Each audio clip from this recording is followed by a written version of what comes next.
Isa lang pong magandang araw po sa ating lahat mga katambayan. At since uuwi po tayo ng probinsya, doon tayo magsiselebrate po ng New Year. So nagdala tayo ng 2 native chicken at isang pabo po natin na yan, tigakasta dito. So yung ating pabo po para sa mga babae na naiwan, ang gagawin na lang po natin dyan ay hanap po tayo after New Year. At since walang magbabantay po ng mga ilang araw, may diskarte po ako dito. So yung ginawa po natin last time, DIY po, dito natin ilagay yung pagkain.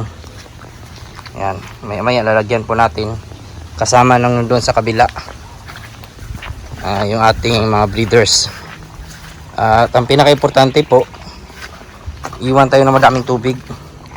So yan, napakaraming tubig na nilagay po natin bawat gilid para sa ganun hindi po sila mauhaw. Pinaka-importante po kasi sa manok ay tubig, yung mga hayo po natin. Ayan, marami po, hindi mauubusan po yan. Yung mga breeders din po natin ay tawag nito, maglalagay din po tayo ng tawag nyan para sa pagkain po nila. Ayan, lalagyan din po natin ng pagkain na pang 3 araw. 3 araw tayong mawawala dito sa ating manukan. Maraming tubig talaga yung nilagay po natin bawat gilid po. Sisiguraduhin po natin na hindi po sila mauhaw. Baka maisipan nila na kainin yung mga itlog po, na makita nila pag nauhaw po sila.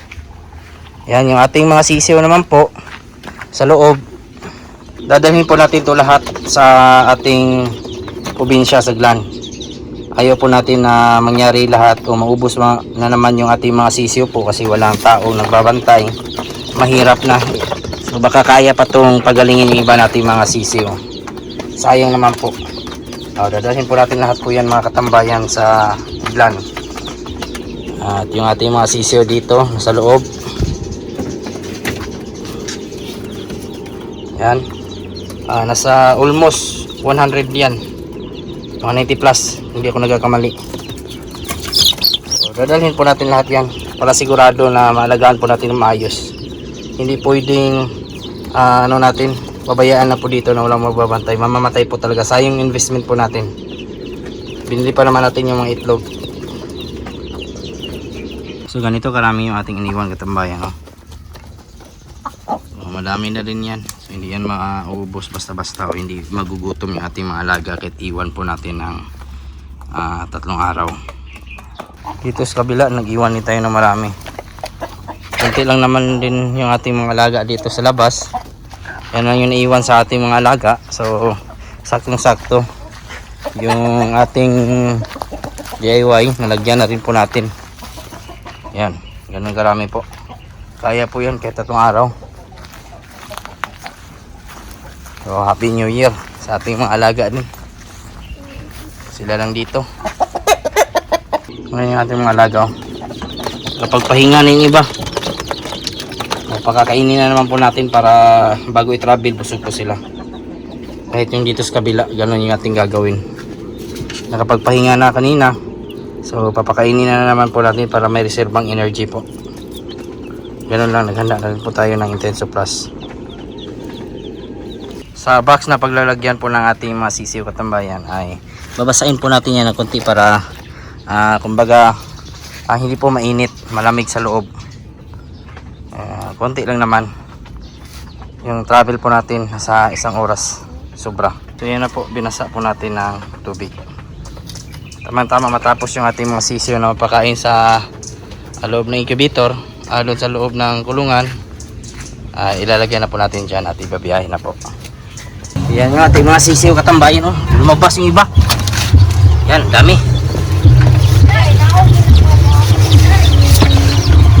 Yan, iba.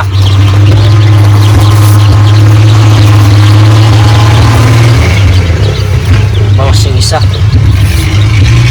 Pinaghanda po natin ng kulungan yung ating mga alaga dito sa probinsya natin, sa aming probinsya. Yan, yung iba, yan na rin po. Diyan natin nilalagay. May ilaw po yan. Siguraduhin po natin na hindi ito mamatay, sayang naman. Ito yung mga manok kami dito sa probinsya katambayan.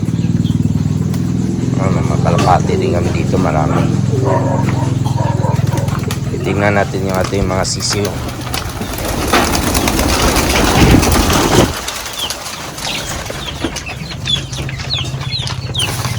Yan.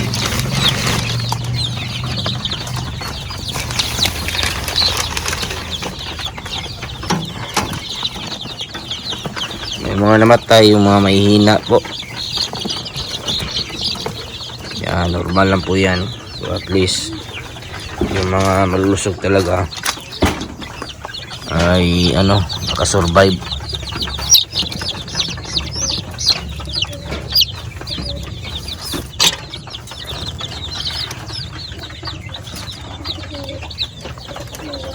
Yung iba nandito.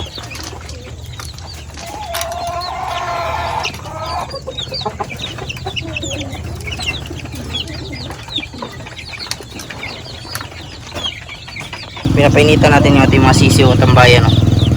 Ang natural na init galing sa araw. Lagay natin ito sa gilid ng daan.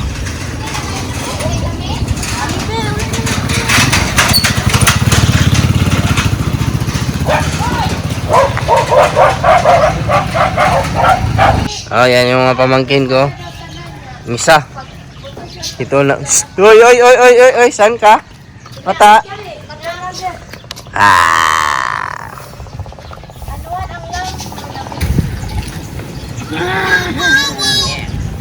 Pasok po ba yan na?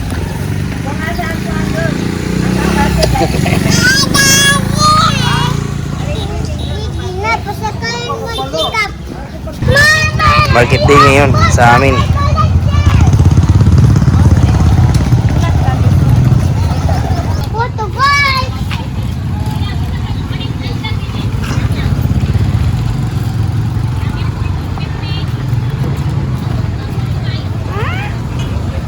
Puto ka tambayan, no? Balik lang, balik ko rin ka. Bit-bit na puto. Yun. Dito sa palengke tayo katambayan. Nabala na naman si dito. So yan katambayan, ito na yung ating puto na binili kanina. Yan. Dito kami sa probinsya, puto yung aming pagkain. Puto na may chicken. Ay, sorry. Dali. Yung bata. Yung bata, kain mo. Hindi naman, init. Hindi na, sabaw ko. Yan, napay May pansit. may pansit pa. Dili ko pansit, ay may sabaw. Hindi sabaw. Bulanod ka. May pansit pa dito katambayan, no? Sarap. Ni Boy Pagaran. May isda pa pinurito. Yan, magkain pa kami ng isda. Di ba, bawal ba yung mga mga paditi sa hospital? Live. Nga, makikabalo na siya. Mga Sarap. daan lang. Bigyan sa mandula ay, ayaw na una. Handa. Handa. Bagon mo na. Sambagon. Sa freezer, akong gikuan, kadalon ta ng oskopi niya. Mas inday nga, dili ko mo ano. Mukbang tayo. Kayo po mo ato. Hello. Ilang sa kan, mga anak di ang baboy. Hindi naman, Ano? ma. Dili eh. Tapos. Yan na po ngayong araw mga katambayan, at sa mga nanood po pala na aking mga previous videos, mga bago po natin subscribers and viewers, welcome po sa aking channel. At kung kayo na po ay napadaan ngayon, sana po ay consider nyo po ni-subscribe, i-follow at i-like din po. Malaking tulong po yan. Kung may mga katanungan naman po kayo, ilagay nyo lang po sa comment section at ating sasagutin. At huwag kalimutan i-click yung notification bell para sa mga susunod na videos. Bago muna tayo magpaalam, shoutout muna natin yung ating kaibigan dyan na si Erlindo Pandian Eugenio from Jensan. At sa ating lula po pala, happy birthday po sa kanya na nagliriwang ng kanyang karawan po ngayon. Sa mga kaibigan natin dyan, Happy New Year po at maraming salamat, God bless at ingat po kayo palagi. Bye bye! Bye bye!